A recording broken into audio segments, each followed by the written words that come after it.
Hello, friends. In the series of learning, computer organization, and design, today we are going to focus on associative memory. So, let's start understanding about the agenda of this topic. The very first thing is that we have already discussed about the memory hierarchy, main memory, and auxiliary memory. So, entirely, we are going to focus on the associative memory today, where we will understand about what kind of memory it is, what are its various characteristics, and major focus will be on the hardware implementation. So these are the three basic points we are going to discuss about the associative memory in this particular session.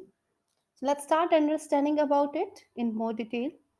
So before beginning with the understanding of concept of associative memory, here I have just provided a blank screen, blank you could say that presentation, because I just want to demonstrate you the idea of the memory here. Because we guys are aware of the memory like a RAM, where we are searching the data. The data can be searched on the basis of the addresses and the location, right? So address and the location we need to know in order to search any particular data present within this main memory or RAM, right? But this is a very time consuming task, you could say that. Every time, in order to get the data which is stored in the memory, the system is looking for the instruction, because the instruction will specify the address, the operand, the opcode, you could say, as well as the mode bit, right? So until or unless these things are clear, or these are not been defined to your RAM, you cannot access the exact data which is stored in the RAM. So my point here is that this is the technique or the methodology we are already familiar with, that how we can access a particular data which is stored at a particular location within the main memory.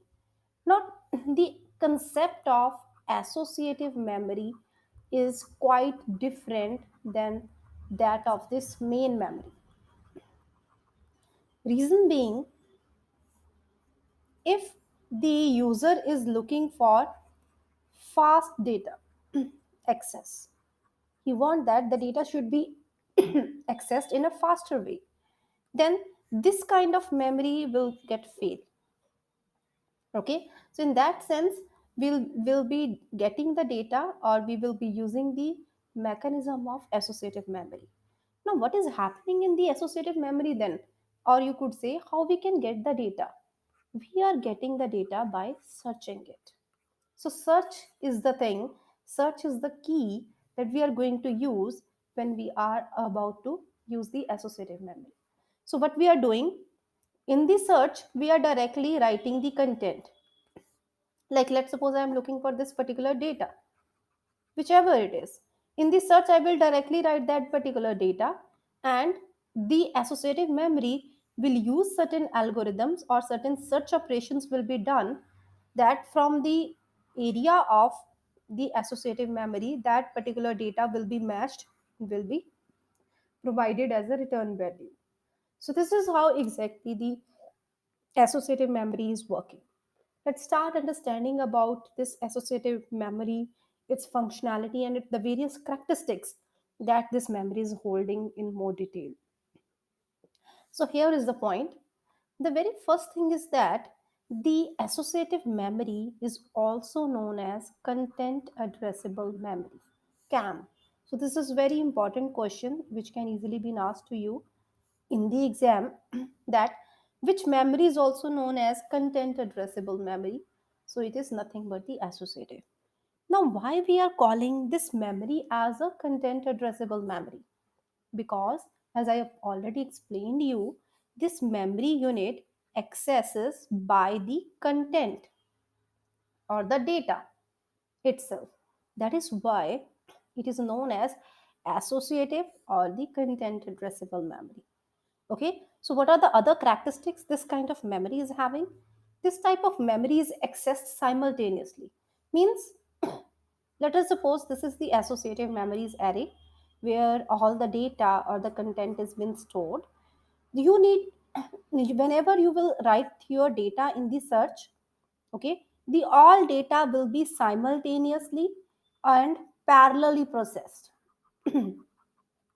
Parallelly, we will be processing the entire data. So the biggest benefit of this facility is that I need not to organize the data in any particular manner. Okay, the data organization could be like wherever I want to store the data in this memory, I will be simply storing it. So I need not to follow any particular rule that after zeroth location we have to follow one, two, three, four. No, this kind of pattern would not be followed. Why we are not following? Just because we are using the parallel methods. Okay. So when the word is written in the associative memory, no address is given. Even when we are storing the data in this associative memory, we are directly storing the data only, not the address, not the any particular location or nothing like that. Only the data has been directly present in this kind of memory. Okay. So memory is capable of finding the empty unused location to store the word. So this is what the point which I was already explaining you. You need not to organize the data in particular manner.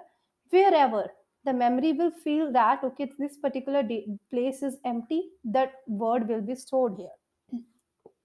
So when the word is to be read from the associative memory, the content of the word or the part of the word is specified then. So whenever we are reading the data, we need to get the value directly, right? Now, these are the characteristics. The associative memory is uniquely suited to do parallel operations. So basically, where we are using it, the one application, the first application is that when we want to perform the parallel searches by the data association. Okay, so searches can be done on the entire word and on the specific word within the word, right? See, let's suppose some data is being present. A 16-bit data is present. Let us suppose. So it is up to me whether I want only these four particular values to be matched or I want that the entire data is to be matched from this memory. So it is all up to the user. We will be learning in detail about this concept in the next coming slides. But for here, this is one of the characteristics that it is up to you how refined you want your search to be. Okay, whether you want to figure out the exact data or you just want to figure out some of the initials which are been stored in this memory. So memories are used in the application where search time is very critical. So that this is the reason why we have developed this kind of associative memory. And whenever we are having very less time to search the data, then we will prefer such kind of associative memory in that case. I hope that you are able to understand the basics of associative memory. So the first point that I had told you is it is a content addressable memory because we are directly addressing or accessing the data from the content itself. Then wherever there is nothing like an organization been there, you can place the data anywhere within this particular memory.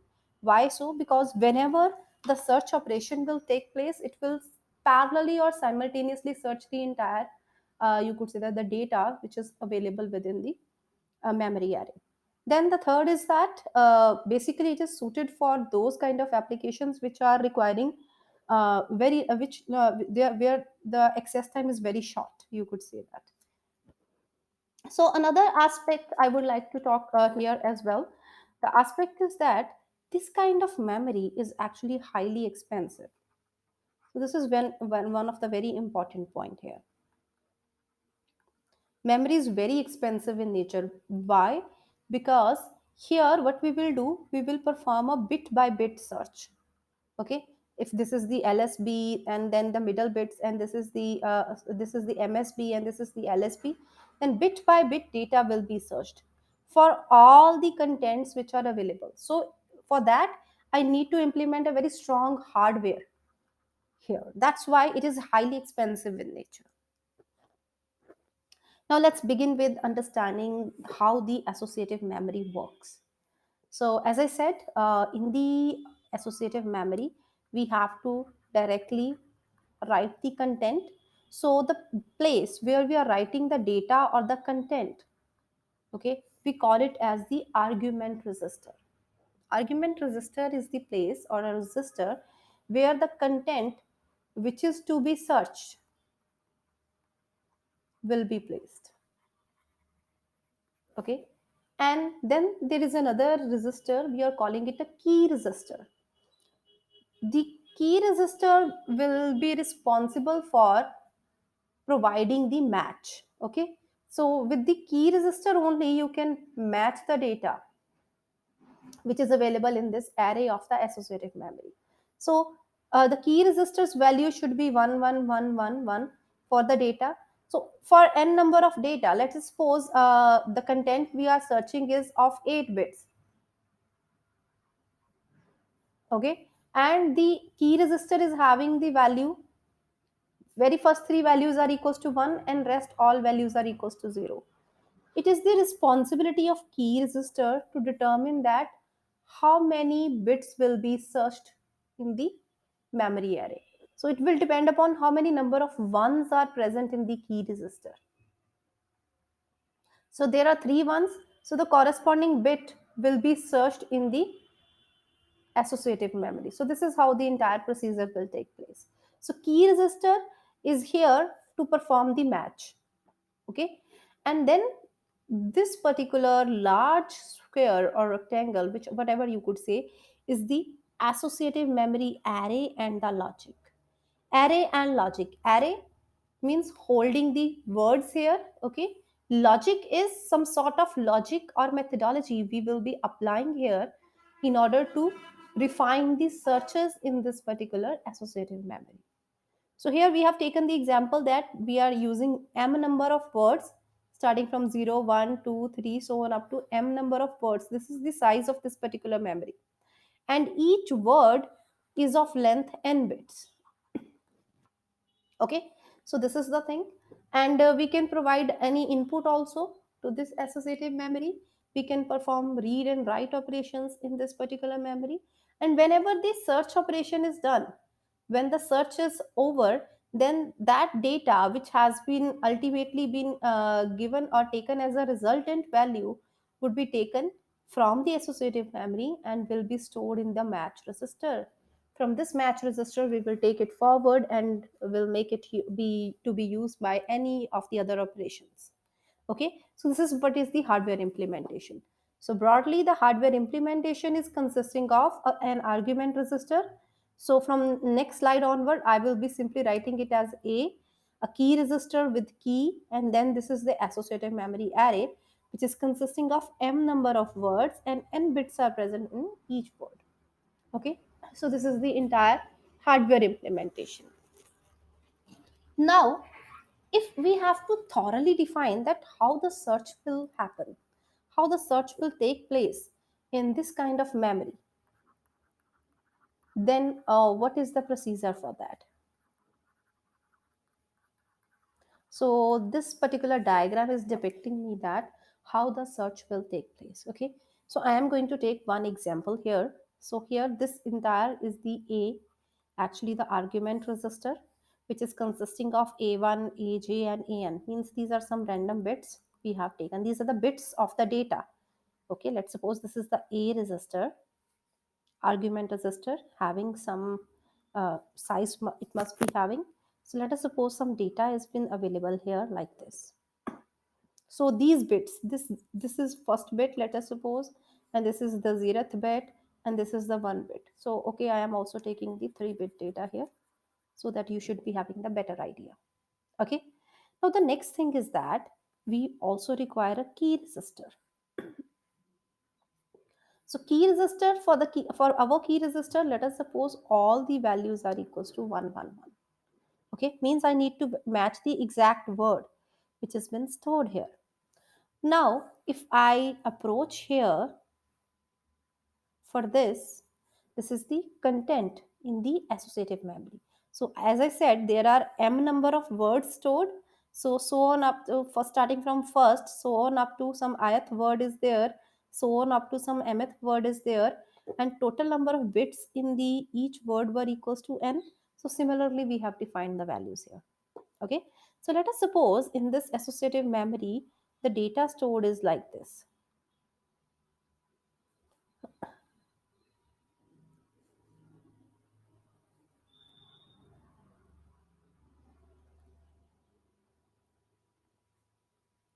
Any random data I am picking here. Now, how the search will take place? First of all, this key register will determine whether its value is equals to 1 or not. The value is 1, right? So it will look for the corresponding value in the argument register, this corresponding bit. This is the most significant bit and this is the LSB, right? So the most significant bit of the key register will be matched with the argument. It will simply check what the value it is. And then it will try to look in the memory. No, this would not be the case. So 1, okay. This would also not be the case. This is the 1, this is the 1. So here, these three values have been selected. Okay. But when this particular value will look at this 0, then it has to search the 0. Okay, so 0 is available but it is already been detached, so 0 is not here, so ye wala, this is also gone because 0 should be present here. This was already not taken, so 0 is available, 0 is available, so last two are been taken. So then again, 1 is to be matched with this one, I have to search for the 1. So we have only collected these two, so let's search about these two only. So this is 0 present here, so definitely it has been erased. So last data is been this here.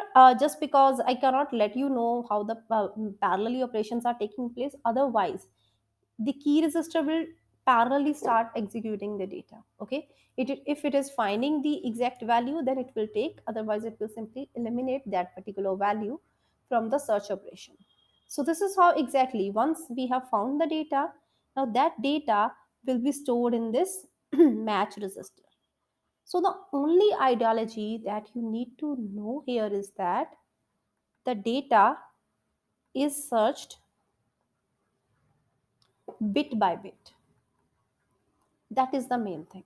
Okay, this is why this particular value is considered, associative memory is considered as highly, you could say that, uh, highly expensive in nature. So let's understand more about how these particular cells are working and other aspects.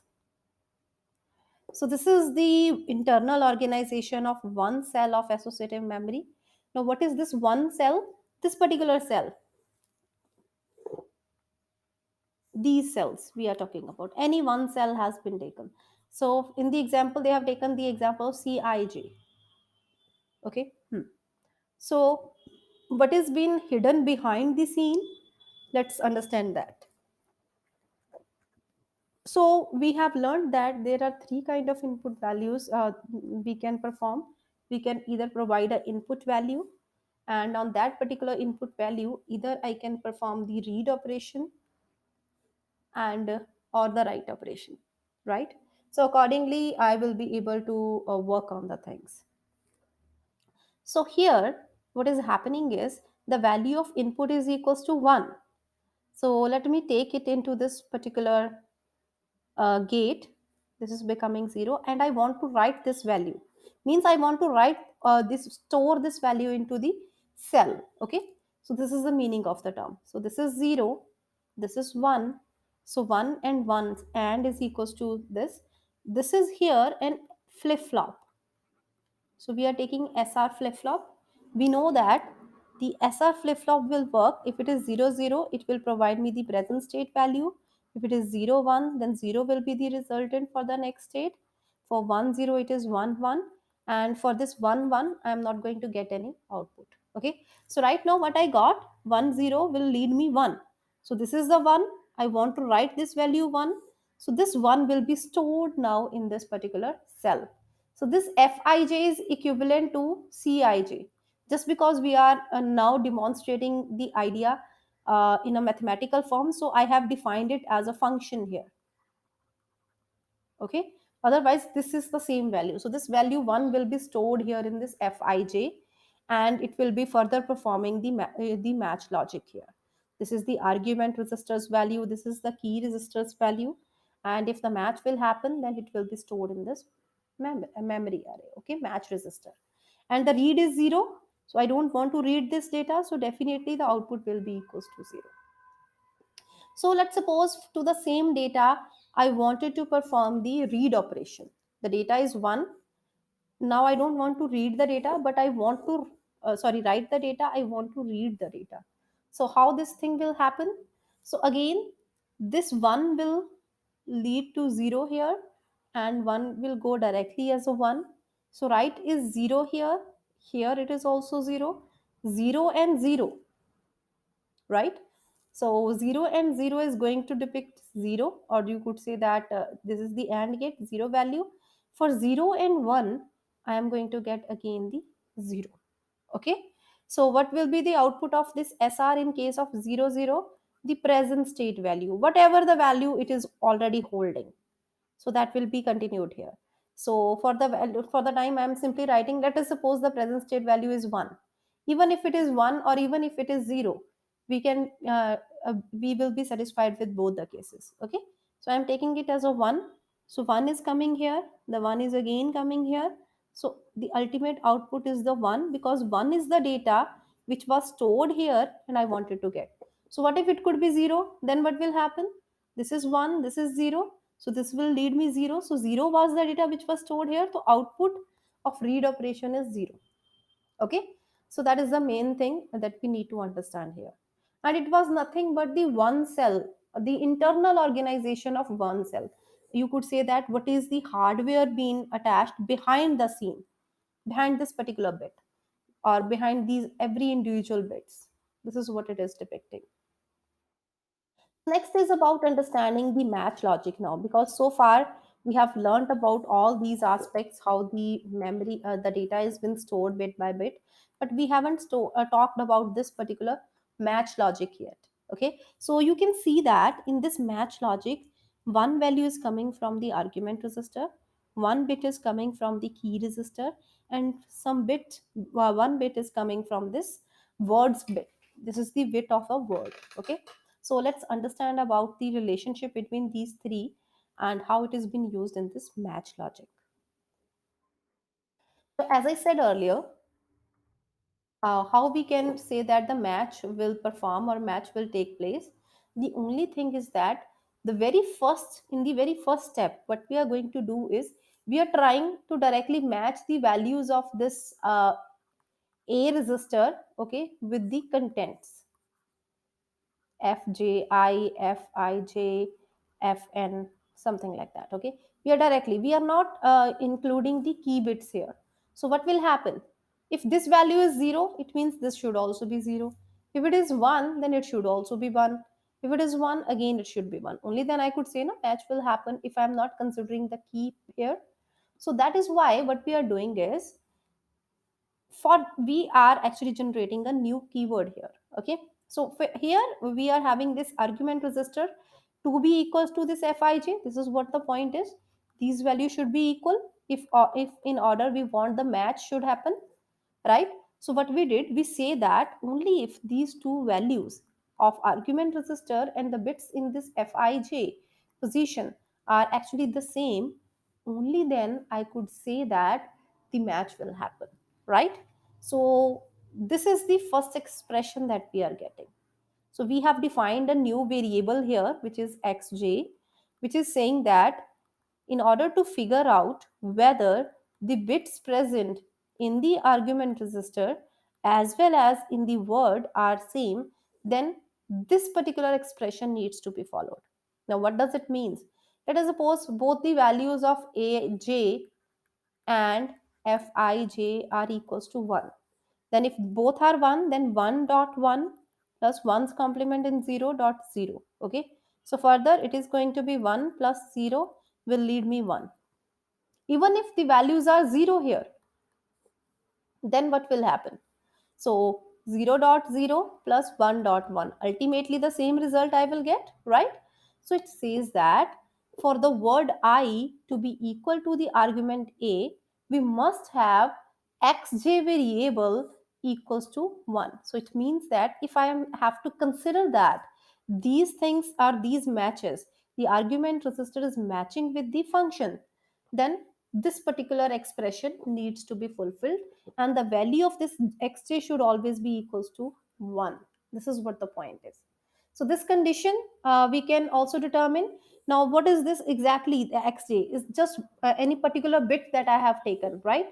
So ultimately I have to perform the match. So what I will say in the match, I would be having x1, x2. The first bit is also matched, second is also matched, third is also matched, so on up to n.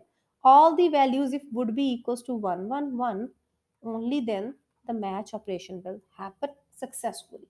So this is what the point is. So now let's understand about the next thing. So this is the first, this was the first expression. This is the second expression that we have figured out. Now is the point when we will start the consideration of key. Okay, so when the keys will be present, then what will happen? See, when the key is available, I said that you need only to match any particular word if the value of key is equals to 1, right? The match will only take place if the value of key is equals to 0. Then you need not to match these two values. Simple as it is. So here is a point.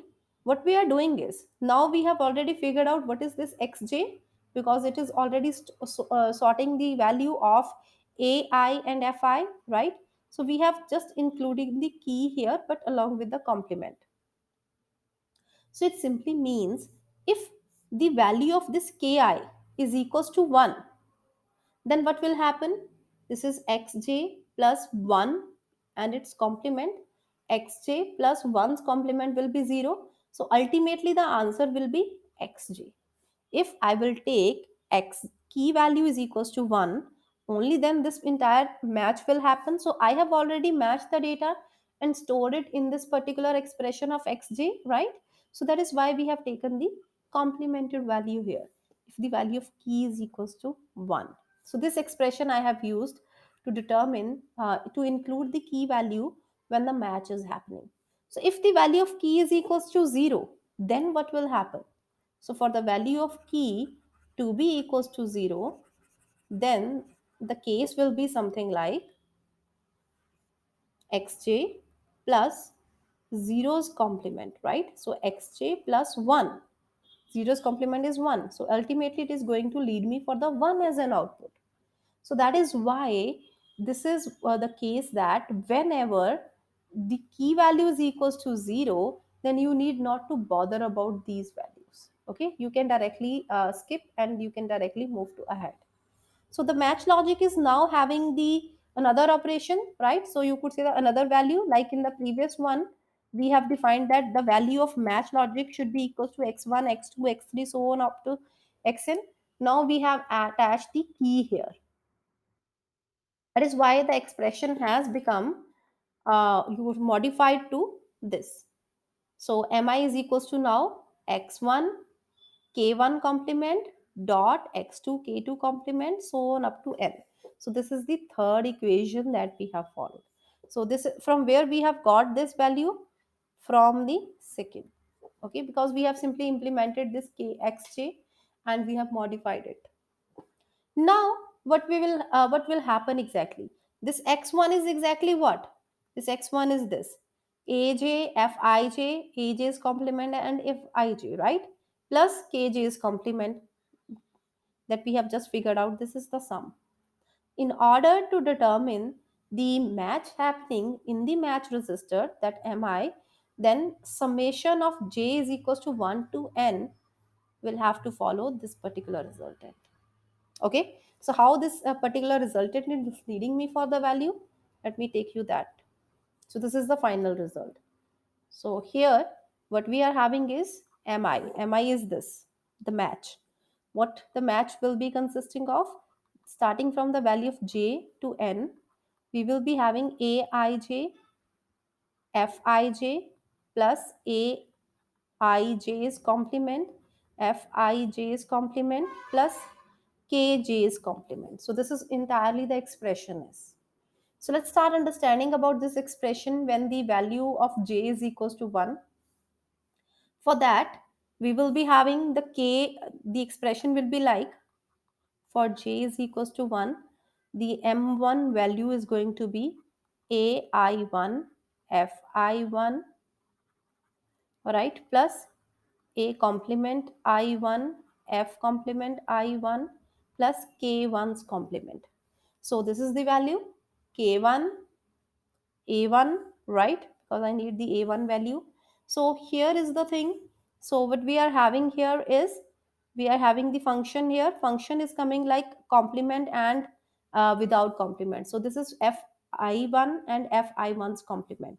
So ultimately what it is, this is coming and this is becoming K1's complement here after going to the NOT. तो यहाँ पे आया K1's complement. This is the Fi and complement, right? And this is the A1. So see, you can see here, this is F complement I1, and this value of A1 is coming directly, and here it is becoming the A1's complement. This is directly going like Fi1 and A1. So ultimately, we are having these two values in multiplication, these two values in multiplication, and the OR of them. So the answer will be like A1 complement Fi1 complement A1 complement plus Fi1 A1. So this is what we were talking about. So for one bit, similarly for n number of bit and all, the summation of all will be helping me in determining the, you could say, the match of the word. So this is how entirely the associative memory works.